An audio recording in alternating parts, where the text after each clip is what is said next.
Welcome back, Pirate Crew, for this week's gameplay commentary video.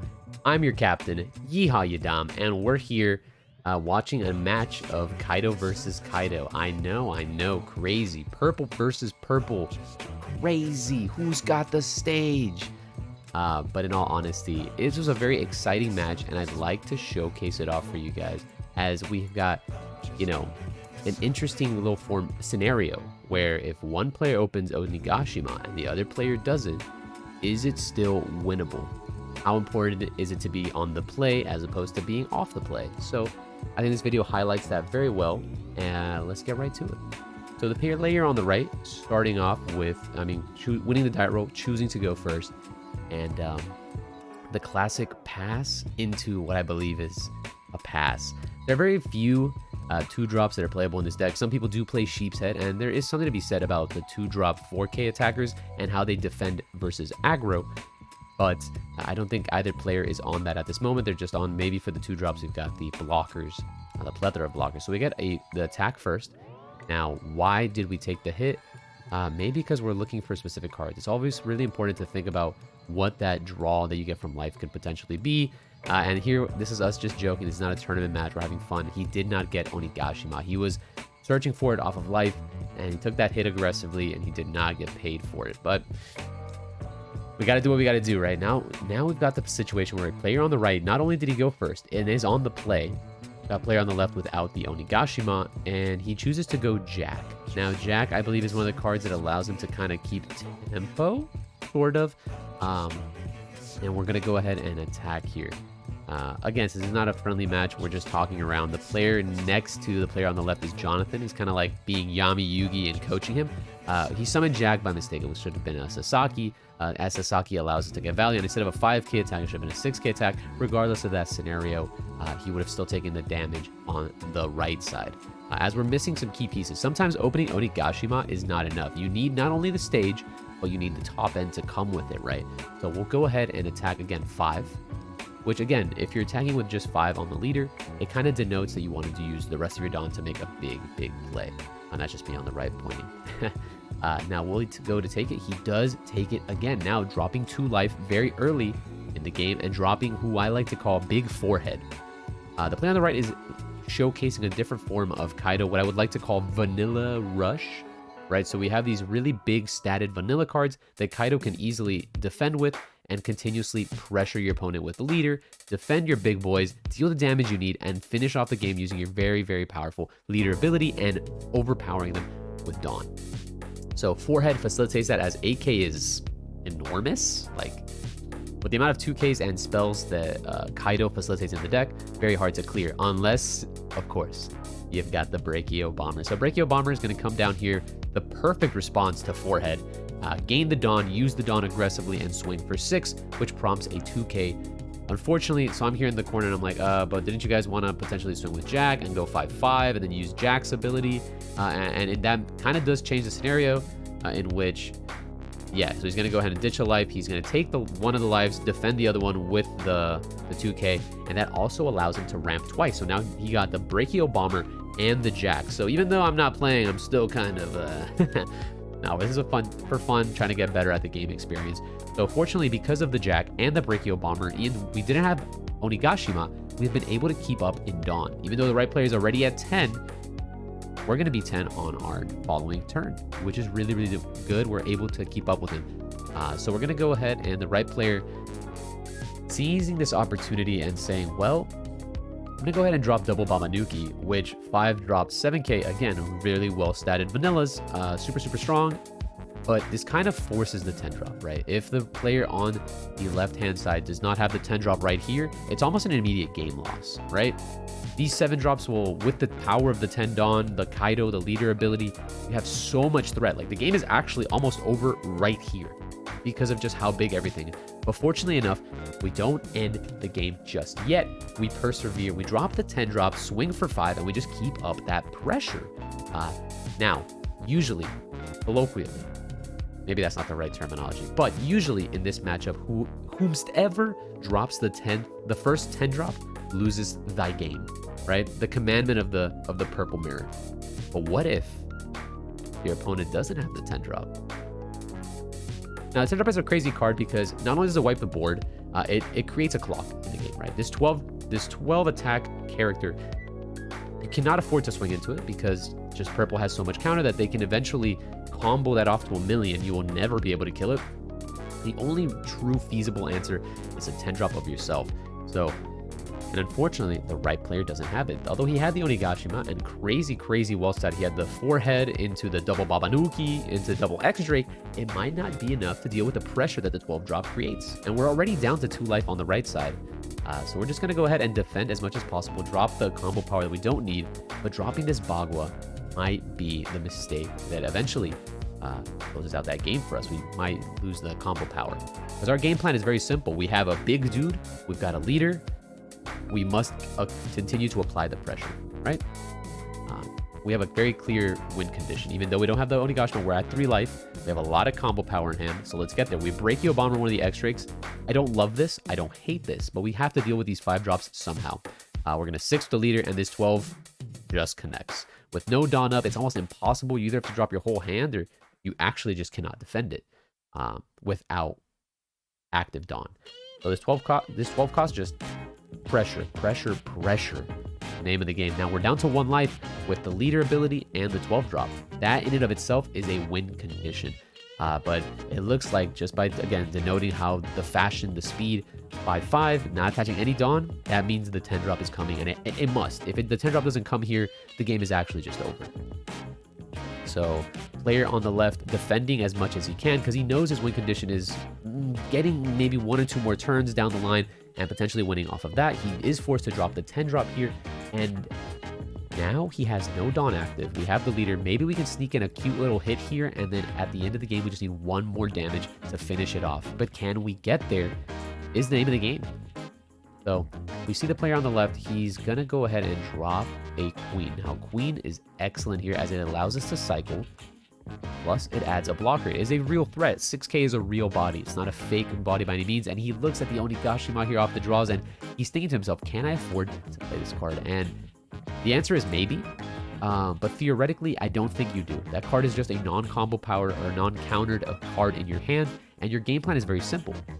Finish this game. So Jonathan, acting as Yamayugi, says, attach Sudan and make him eat this, put him to 0, where the right player is kind of forced. He has to eat this because if not, you're going to get it burned anyways. You might as well take the extra draw. But going to 0 is just so scary that you got to do what you got to do sometimes. So let's see where he goes from here. I believe he's going to swing with the leader, right? Pressure with 5. And after you pressure with 5, right, you leave all your Dawn up, so your queen can't theoretically block this. It's not safe. If you lose your queen and he has his own blockers of his own, you kind of almost immediately lose. So you kind of have to defend this with hand. So this already prompts hand, which there we go. And then he swings with the 12 game. Now the queen could block this, but it's, again, you need your characters to win you the game, and this additional draw might be good enough. You're still at 3 life, so you're very healthy, and I don't mind taking this hit whatsoever. But now, where does the turn go? We're at 2 life.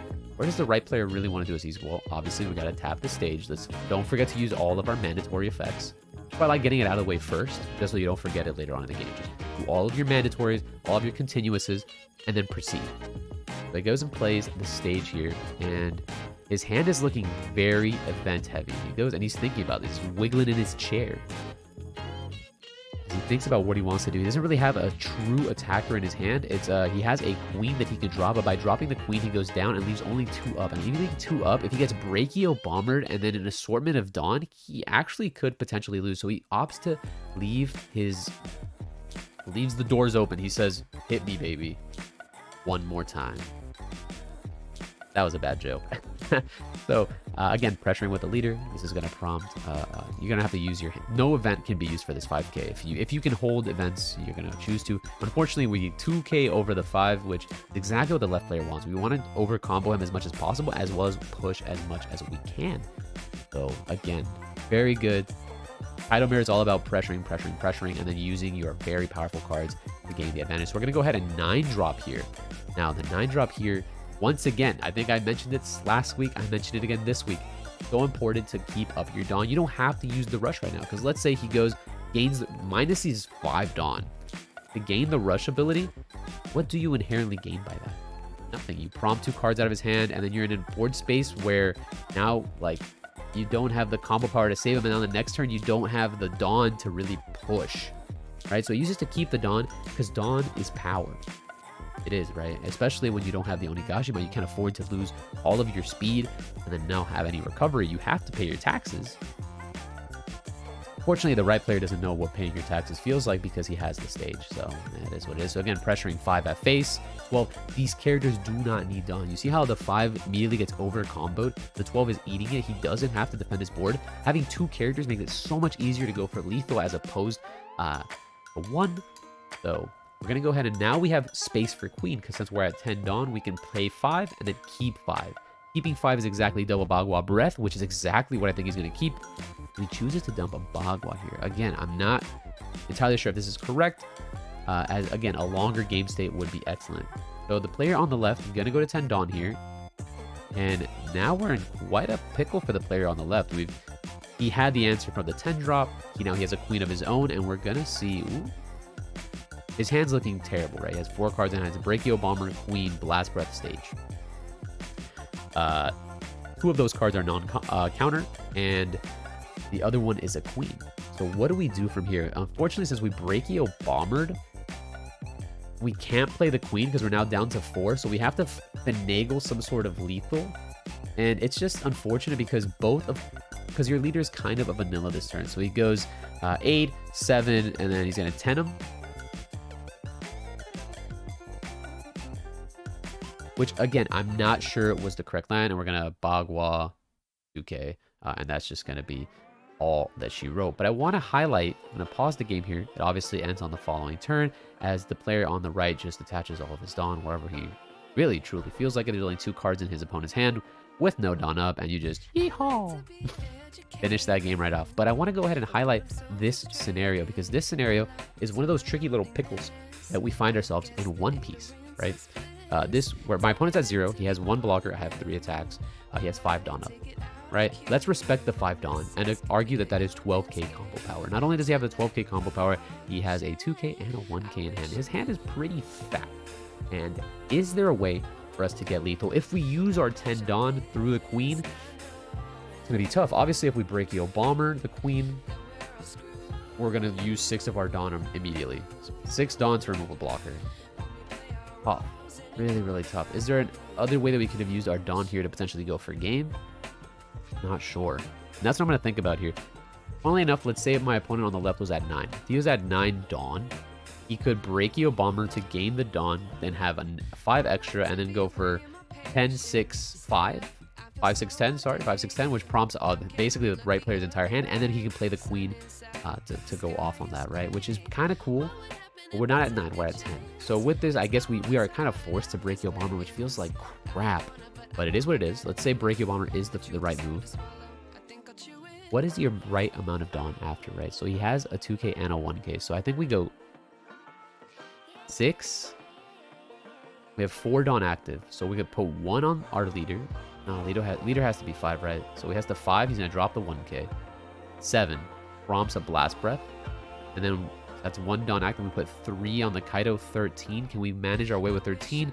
No, that's just double Bagua plus not even a 2k. So unfortunately, even looking at the math here, it just doesn't seem plausible to win it from the opponent's perspective. He could have hoped to go for a longer game plan by summoning the queen, but at the end of the day, the match ended up being very close by both players. The player on the left didn't have the Onigashima, and there wasn't a time that he could have played it. And the player on the right, even though he had his Onigashima, he almost lost. And the only reason he was able to even combat this game state was because he top decked the 10 drop. So the reason I wanted to highlight this video, guys, more than anything, besides Kaido versus Kaido, haha XD, it's more of a sacky matchup, as they say. There's a lot of small, skill-intensive nuances that both of these players played with. Obviously, very skilled players, and I wanted to really show off how they're playing it, as well as the fact that sometimes you can still not play the game, not tilt, because oftentimes you'll hear players say, oh, my opponent won because he saw the stage and I didn't. Like, what a sack. Even though his opponent saw the stage and you didn't, you almost able to clutch it out in the end, which I thought was really, really cool. And I just thought this video was an excellent form of how you can potentially come back even in an underdog scenario. So Thank you guys for joining me. As always, if you like the video, please leave a like down below. If you have any comments, concerns, anything you want to add to the video, or you just want to interact with me, I almost respond to all my comments. So leave a comment down below. And as always, if you haven't joined the crew just yet, and you feel like you want to join this nice little pirate camaraderie thing we got going on here, I'd suggest subscribing. That'd be pretty cool. And as always, guys, I'll see you on the next one. Peace. Later.